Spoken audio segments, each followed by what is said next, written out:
இறைவன்.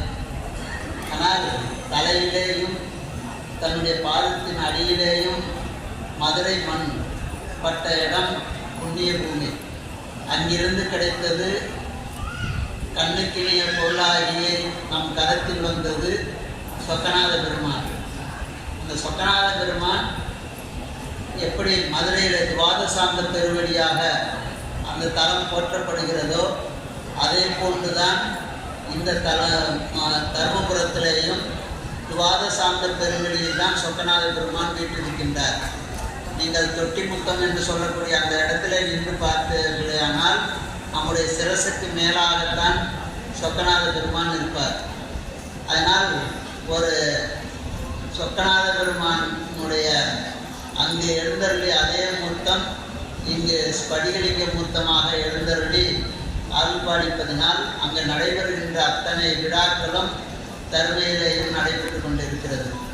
நண்பாட்டு புலவனாய் சங்கமேறி கனகக்கிளி தருமிக்கு அருளி நான் தான் என்கின்ற வகையிலே ஒவ்வொரு ஆண்டும் இந்த ஆவணி மூல திருநாளில் ஒரு அறிஞர் பெருமக்களுக்கு 25வது மகா சன்னிதானங்கள் காலத்திலே 1951ஆம் ஆண்டு ராபி சேதுப்பிள்ளை தொடங்கி இந்த விருதுகள் வழங்கி வருகிறது.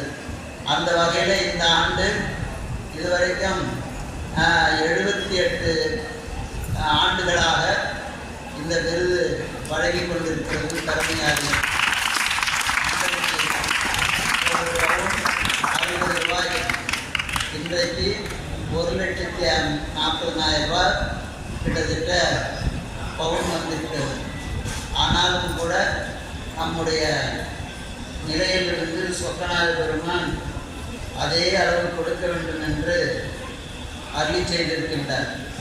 அதே போன்று கருணையாளனத்தின் சார்பிலே ஓதுவாமூர்த்திகளுக்கு திருவாமூரில் வயது வந்த மூத்தன் ஓதுவாமூர்த்திக்கு ஒரு விருதும், சீர்காழியில் இளைஞர்களுக்காக உள்ள ஓதுவாமூர்த்திகளுக்கு ஒரு விருதும் கொடுக்கப்பட்டிருக்கிறது.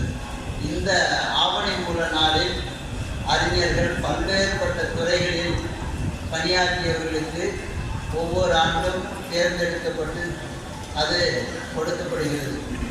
அதிலே நீதித்துறையிலே இதுவரைக்கும் நம்முடைய ஆதீனத்தில் 2